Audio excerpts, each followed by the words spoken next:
이스라엘과 레바논의 친이란 무장정파 헤즈볼라 간의 교전이 격화되면서 전면전이 초기에 들어간 게 아니냐는 관측이 나오고 있습니다. 양측이 18년 만에 다시 전면전에 나설 경우에 중동 정세는 또다시 경랑에 휩싸일 것으로 보이는데요. 마이영삼 전 주 이스라엘 대사와 함께 이야기 나눠보도록 하겠습니다. 대사님 안녕하십니까? 네, 안녕하십니까? 예. 자, 이스라엘군이 헤즈볼라를 겨냥해서 레바논을 대대적인 폭격에 나섰는데 이스라엘은 물론 이 시설을 정밀 타격했다고 했습니다만 지금 민간인을 포함한 사망자가 500명에 육박합니다. 이게 2006년 이후에 최대 규모의 인명 피해라고요. 네, 사실 그렇습니다. 어제 하루만 하더라도 이스라엘 측에서 목표물 1,600개를 공격을 했습니다. 예. 그러다 보니까 이게 민간 거주 지역에 있는 시설들도 꽤 많고 하기 때문에 민간인들도 피해가 많습니다. 그래서 지금 492명이 사망을 했고 약 1,600명이 부상을 당했다라고 그렇게 집계가 되고 있습니다. 예. 그래서 지금 현재 상황이 굉장히 급박하게 돌아가고 있습니다. 예. 상황이 굉장히 급박하게 돌아가고 있다 이렇게 이야기를 해주셨는데 이스라엘이 공습 직전에 레바논 주민들의 휴대전화로 대피하라는 메시지와 전화로 경고를 보낸 것으로 알려졌는데 이 이유 때문에 지금 이미 레바논의 통신망을 이스라엘이 장악한 거 아니냐 이런 이야기가 나오고 있거든요. 네, 통신망을 장악했느냐라는 표현보다는 통신망에 접근할 수 있었다라는 표현이 더 좋을 것 같습니다. 왜냐하면은 지금 현재 이스라엘 군 측에서는 그 정도의 정보는 수집을 했고 그래서 이제 그 접근이 가능하다고 생각을 합니다. 이게 어제 오늘의 일이 아니라 지난 1년간 가자 지역에서 하마스와 전쟁을 하면서 마찬가지로 민간 지역에 폭격을 많이 했습니다. 그때 할 때마다 이스라엘 측에서 해당되는 주민들한테 이렇게 핸드폰으로 또는 집에 있는 전화로 계속해서 사전 통보를 해왔습니다. 그러니까 장악한 것이 아니라 접근할 수 있었다 이렇게 좀 표현을 다듬어 주셨는데요. 그러면 이번에 이 대대적인 폭격에 나선 이유는 무엇인가 이 부분을 짚어봤으면 좋겠는데 지금 1년 가까이 헤즈볼라와 무력 충돌을 벌여왔기 때문에 오히려 이거를 멈추기 위한 일종의 도박이었다 이런 분석도 나오고 있습니다. 이 부분은 동의를 하시는지요? 어떻게 보세요? 조금 복잡한 상황입니다. 지난 1년간 하마스하고 전쟁을 했습니다.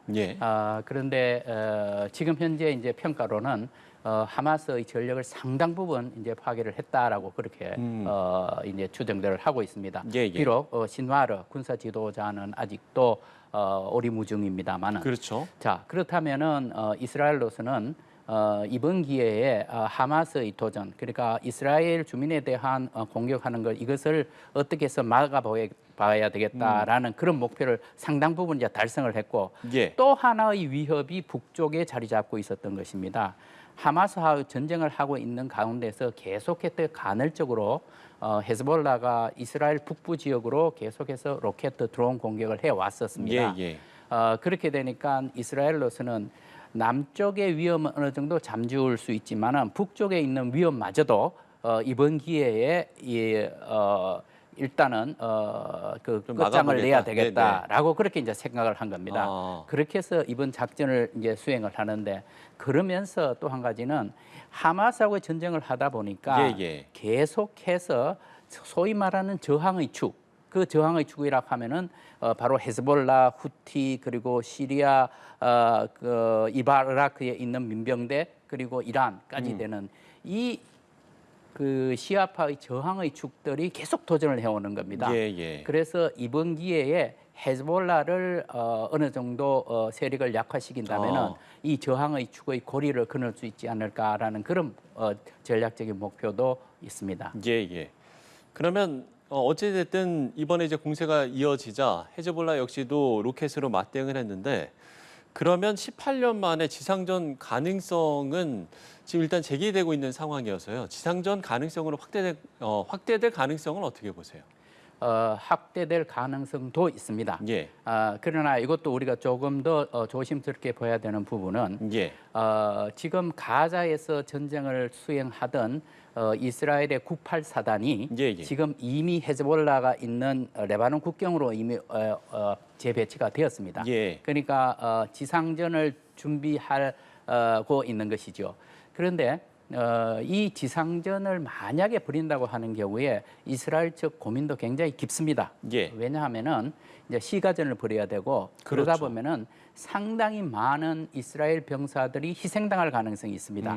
그렇다면 그렇게 되는 경우에 과연 그 네타냐후 정부에서 국민들의 이 반대 여론 이것을 잠재울 수 있느냐 아마 예. 큰 숙제로 갖고 있을 겁니다. 그래서 지금 이스라엘 측에서는 헤즈볼라가 어떻게 대응을 하느냐 하는 것을 지켜보고 있을 거예요. 만약에 헤즈볼라가 지금까지의 공격은 대체로 이스라엘 북부 지방에 한정되었습니다. 갈릴리 지방이라든가 골란 하이트라든가 그 하이파의 외곽지대. 근데 이게 공격이 만약의 경우 그 대도시 예를 들면 텔라비브라든가 아니면 중심 지역까지 이렇게 공격을 한다고 치면은 아마 이스라엘로서는 그냥 두고 볼 수가 없을 겁니다. 그렇게 되면은 지상군을 투입을 해야 될 거고 지상군이 예. 투입이 된다면은 양쪽에 희생자가 많이 나오면서 굉장히 지구전으로 갈 가능성이 높습니다. 그래서 상당히 그런 상황은 피해야 되지 않느냐라는 예. 그런 여론들도 많습니다. 예.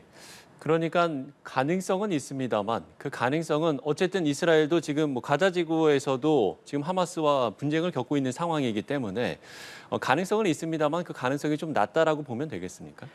네, 가능성이 있습니다만은 여러 나라에서 특히 미국 같은 데서 그런 이제 확전되는 걸 갖다가 막기 위해서 아주 부단히 노력을 하고 있습니다. 예, 알겠습니다. 그러면 지금 이스라엘과 헤즈볼라 양측의 전력을 비교를 한다면 지금 전력 비교는 어떻게 되겠습니까? 헤즈볼라가 생각보다 굉장히 셉니다. 그리고 그 훈련이 잘 받았는 이 병사들이 대체로 정확한 숫자가 나오지는 않는데 6만 명 아니면 10만 명, 그 대체로 이제 그 정도로 보고 있습니다. 그리고 이 지상군은 그 세계에서도 이렇게 강력한 지상군에 이렇게 꼽힙니다. 그런데 이스라엘로 이제 볼 때 이스라엘은 지금 정규군이 17만 명입니다. 예. 그리고 예비군이 37만 명입니다. 합치면 54만 명인데 그 예비군은 우리가 생각하는 예비군 수준보다 훨씬 높습니다. 그러니까 실제로 전투에 참여를 합니다. 그러니까 현역과 예비군이 같이 참여를 합니다. 그리고 지금 현재 이스라엘은 첨단 무기로 다 무장이 되어 있죠. F-35뿐만 아니라 뭐 다른 모든 무기 그리고 지금 현재 많이 되는 AI를 이용한 이런 무기들도 많이 개발을 했습니다. 그리고 또 한 가지는 지금 이스라엘 측에서는 긍정도 부정도 하지 않고 있습니다만은 핵무기를 갖고 있지 않느냐라는 그런 이제 추정도 있습니다.